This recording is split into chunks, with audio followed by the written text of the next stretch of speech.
کہ ایک خدا جو ساری قدرتوں کا مالک ہے اور وہ اکیلا اور یکتا ہے، بے شک وہ آپ کو یہ آفر دیتا ہے کہ صرف یہ 60 سال کی زندگی مجھے دے دو تو میں ایک منی خدا بنا دوں گا. جو کوالٹیز گاڈ کے پاس ہے، گاڈ کی کوالٹی کیا ہے؟ کن فیکون.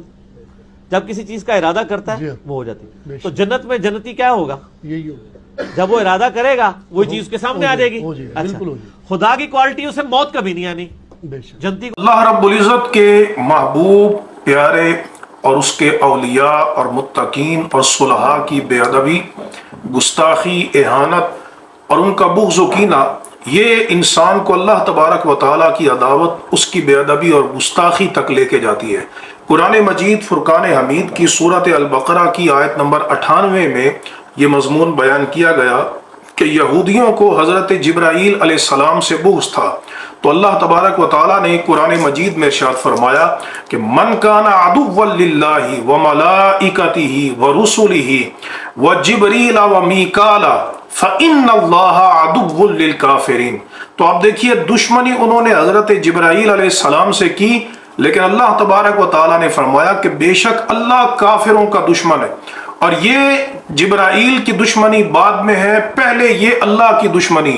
حدیث پاک کے اندر جو بخاری شریف کی صحیح حدیث ہے، نبی کریم علیہ السلام نے ارشاد فرمایا کہ اللہ رب العزت نے ارشاد فرمایا من عاد لی ولیا فقد آذنتہ بالحرب، کہ جو میرے کسی ولی سے عداوت رکھے تو میں اس کے ساتھ اعلان جنگ کرتا ہوں. اس مرزا جہلمی نے ابتدا میں اللہ رب العزت کے ان ولیوں پر اعتراض کیا اور ان کی بے ادبی اور گستاخی کی اور ان کی بارگاہ میں جسارت کی کہ جن کی ولایت پر، جن کی صالحیت پر، جن کے تقوی پر سینکڑوں سال سے امت کا اتفاق ہے اور کسی کا اس میں اختلاف نہیں ہے.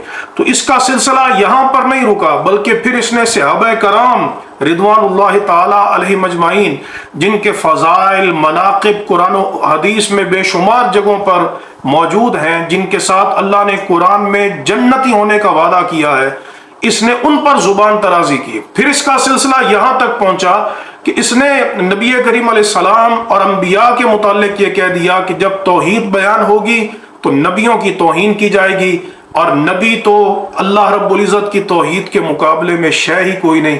اس طرح کے کلمات اس نے نوجوانوں کے ذہنوں میں ڈالنے شروع کر دیے، اور اب صورتحال یہ پہنچ چکی ہے کہ خود اللہ تبارک و تعالیٰ کی وحدانیت پر یہ بندہ حملہ آور ہو گیا ہے. اللہ رب العزت کائنات میں صرف وہی الہ ہے، وہی معبود ہے، اسی کے اوپر خدا اور گاڈ کا اطلاق کیا جائے گا. جب ہم لا الہ الا اللہ کہتے ہیں تو لا نفی جنس کا ہے، کسی قسم کا کوئی الہ نہیں. یہ منی گاڈ کا تصور پورے قرآن میں اور احادیث کے ذخیرہ میں موجود نہیں، بلکہ پوری اسلامی تاریخ میں موجود نہیں. یہ واحد اس کا موجد اس تصور کا مرزا جہلمی ہے کہ جس نے الیاذ باللہ اہل جنت پر یہ ٹائٹل اس نے دیا ہے کہ وہ منی گاڈ ہے، وہ چھوٹے خدا ہے. یہ تصور تو قرآن واضح طور پہ بیان کرتا ہے کہ مشرکین کا ہے. مشرکین وہ مانتے تھے کہ بڑا معبود اللہ ہے اور بت چھوٹے معبود ہیں. جب ان سے پوچھا جاتا قرآن مجید فرقان حمید میں اللہ رب العزت نے سورۃ الزخرف میں ارشاد فرمایا، آیت نمبر 9 ہے، وَلَئِن سَأَلْتَهُم مَّنْ خَلَقَ السَّمَاوَاتِ وَالْأَرْضِ لَيَقُولُنَّ خَلَقَهُنَّ الْعَزِيزُ الْعَلِيمُ، کہ حبیب اگر آپ ان سے پوچھیں کہ آسمانوں اور زمین کو کس نے پیدا کیا ہے تو وہ ضرور کہیں گے کہ غالب اور علم والے نے پیدا کیا ہے. تو پھر بتوں کو وہ چھوٹا معبود سمجھتے تھے کہ یہ ہمیں بڑے معبود تک پہنچا دیتے ہیں. چھوٹا خدا منی گاڈ اپنے بتوں کو سمجھتے تھے اور کہتے تھے ما نعبدہم الا لیقربونا الی اللہ زلفا، کہ ہم ان کی عبادت صرف اس لیے کرتے ہیں کہ یہ ہمیں اللہ کی ذات تک پہنچا دیتے ہیں. تو یہ تصور منی گاڈ کا تصور قرآن مجید میں نہیں، بلکہ قرآن مجید میں تو اللہ تبارک و تعالیٰ نے واضح طور پر اس بات کی تردید کی ہے کہ الہ کا اطلاق صرف اللہ کی ذات پہ ہوگا. اللہ ہونے کا یا خدا ہونے کا یا گاڈ ہونے کا اطلاق صرف اللہ کی ذات.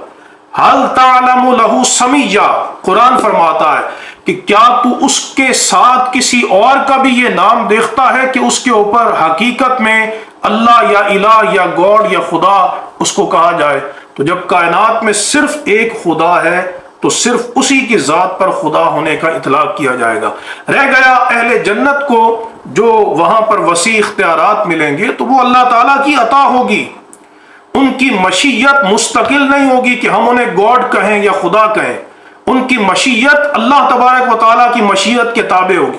سورۃ التکویر میں اللہ رب العزت نے ارشاد فرمایا ہے وَمَا تَشَاءُونَ إِلَّا أَن يَشَاءَ اللَّهُ رَبُّ الْعَالَمِينَ کہ تم کیا چاہو گے مگر وہی چاہنا ہوگا جو اللہ رب العالمین چاہے گا۔ تو پتہ چلا کہ ان کی مشیت اللہ کی مشیت کے تابع ہوگی، وہ وہاں پر اللہ تبارک و تعالیٰ کی عطا کے محتاج ہوں گے۔ تو جو محتاج ہو اللہ رب العزت کی مشیت کا، اس پر گاڈ یا خدا یا منی گاڈ کا اطلاق کیسے کیا جا سکتا ہے؟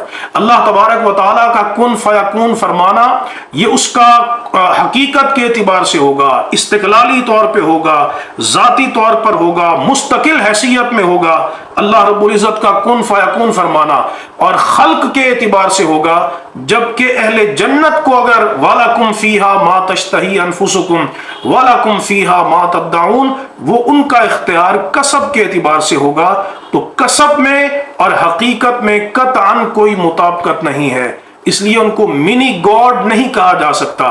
وہ اپنی وسیع شانوں کے باوجود اللہ کے بندے ہوں گے اور ان پر بندے ہونے کا ہی اطلاق کیا جائے گا۔ اللہ تبارک و تعالی حق پر عمل کی توفیق عطا فرمائے اور مرزا جہلمی کے فتنے سے ہمارے نوجوانوں کو محفوظ فرمائے۔ وآخر دعوانا ان الحمد للہ رب